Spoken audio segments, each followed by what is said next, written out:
Mike Evans is founder and president of Friends of Zion Museum. Thank you so much for taking time here with the Media Line. I'm delighted to be back with you. Mike, much has happened since we spoke last, and Iran is taking center stage. Many are asking, is President Trump softening his tone in terms of the agreement that is being negotiated? He's not softening his tone, just the opposite. He's hardening his tone. What he's trying to do right now is drain the swamp.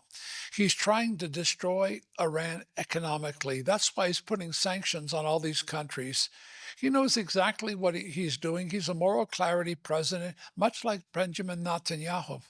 Speaking of Qatar and being the negotiators that they are, and Saudi Arabia, there's a shift. People are trying to understand what's happening in terms of the relationships with the United States.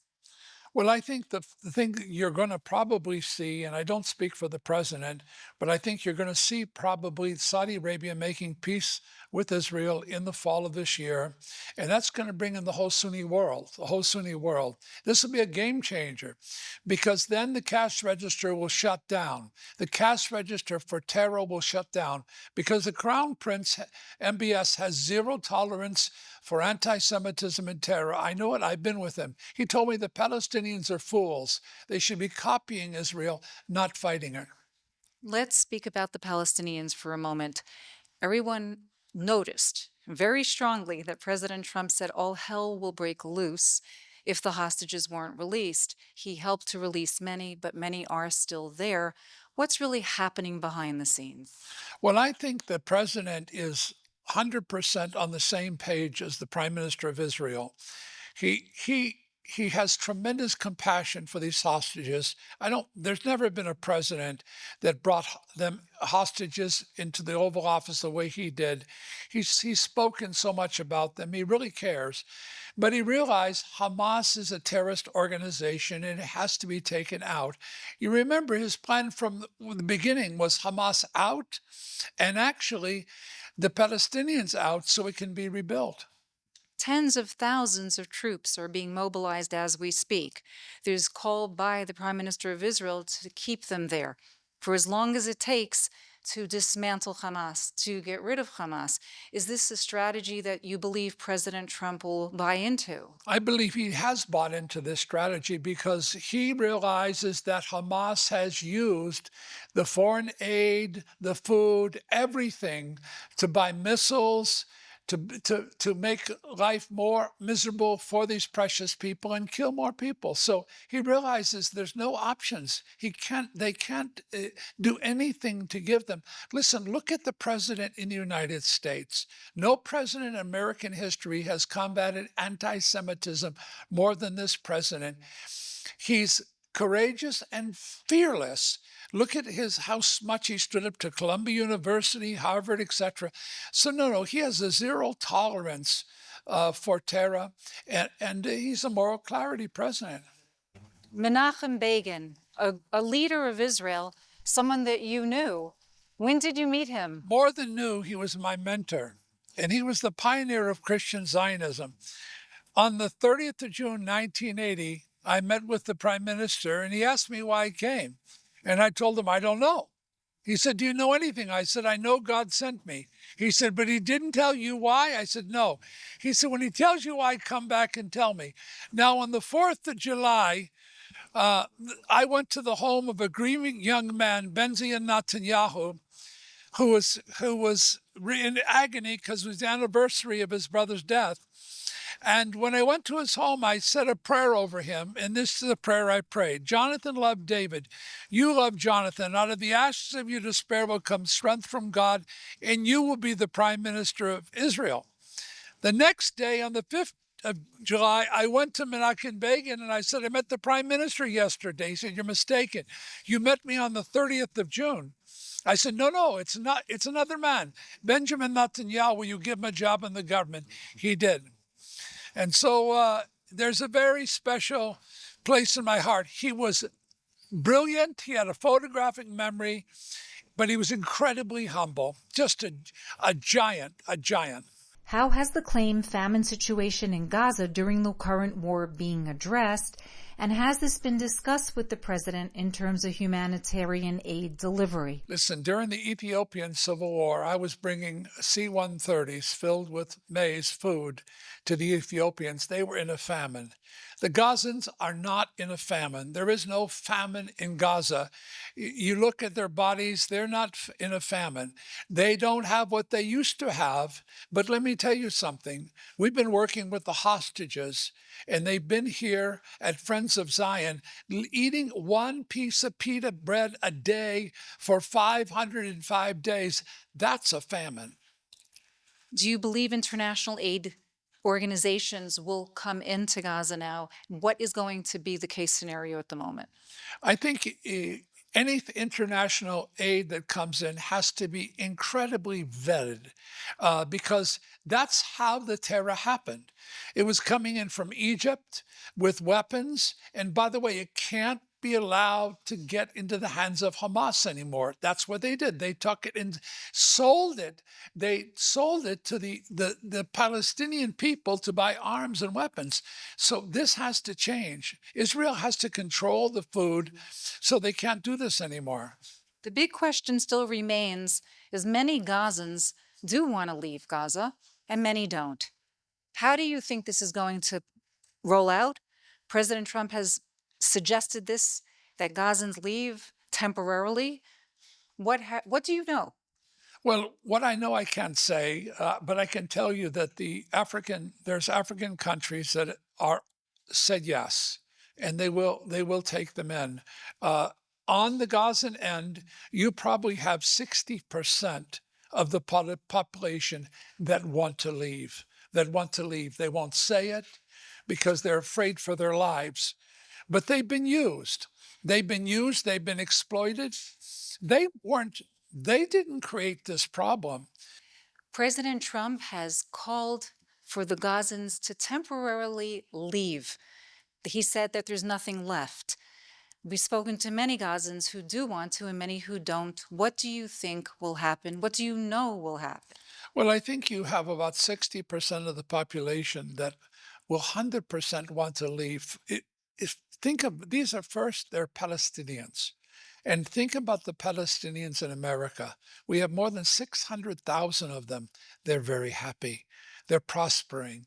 Their children are being greatly educated. There's no problem at all. They know they can have a better life. And this is going to happen. They're going to get out of this hellhole.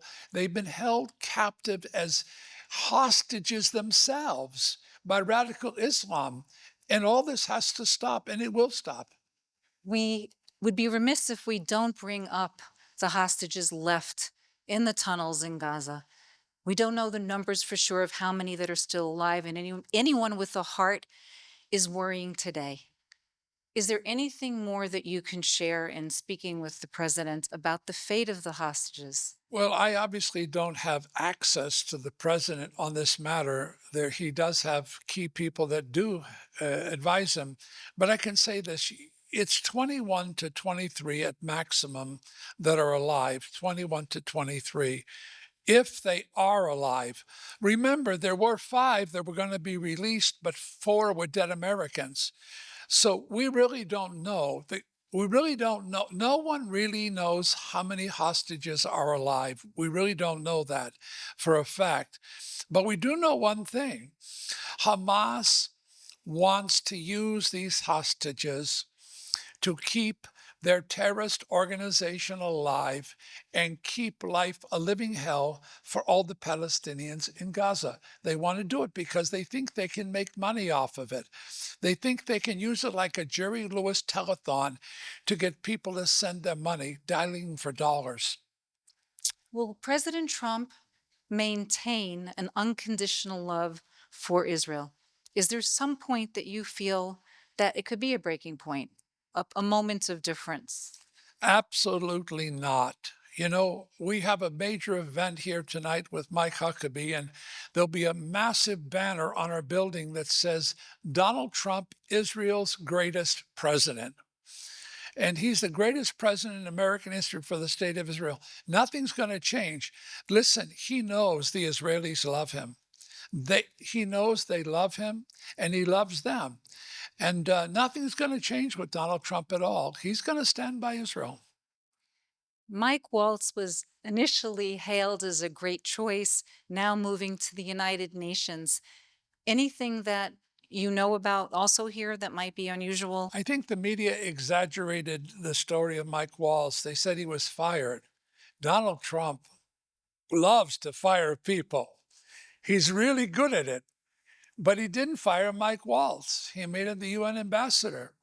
And I was kind of surprised because I was hoping my friend David Friedman would get that position. But he's going to be the UN ambassador. It was a decision he made that he felt was in best interest.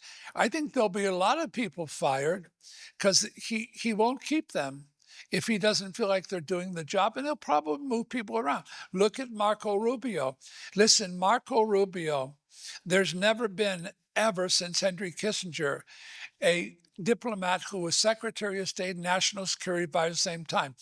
He was at the embassy gala that I hosted. They don't come more pro-Israel than Marco Rubio. And he has the ear of the president. The future is bright for Israel. We do need to address the Houthis.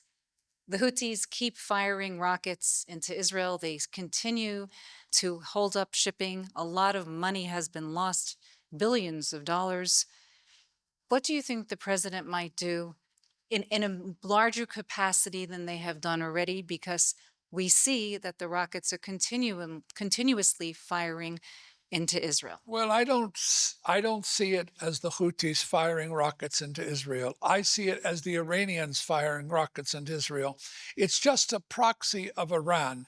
They fund them, they provide the intelligence, they provide the missiles. It's all Iran. In my opinion, Iran needs to be bankrupted. It could be done in 72 hours. If they bomb the oil refineries and the shipping, the economy of Iran will collapse and the mullahs will be out of money. And the people, 85 million of them, they hate the mullahs. 85% of them hate the mullahs, and they could overthrow this government the same way the Shah was overthrown. Why wasn't it done? Why wasn't there a bombing to collapse the economy of Iran? Well, number one, you had Joe Biden for 4 years, and in Iran, the population called Biden Mullah Biden. They called him Mullah Biden because a lot of the mullahs' children were living in the United States, compliments of Joe Biden. Currently, there's negotiations that does not necessarily include that move. So is that feasible at the moment? What will happen to Iran? I believe that Donald Trump won't take the bait. He knows the game Obama played. He won't take the bait. He's making a good face attempt to squeeze the economy of Iran to bring them into submission. But he's not going to agree to anything except a total disarmament of the nuclear program. I don't think they're going to do it. I think ultimately it's going to have to be dealt with. Listen, let me talk to you about the Persian people.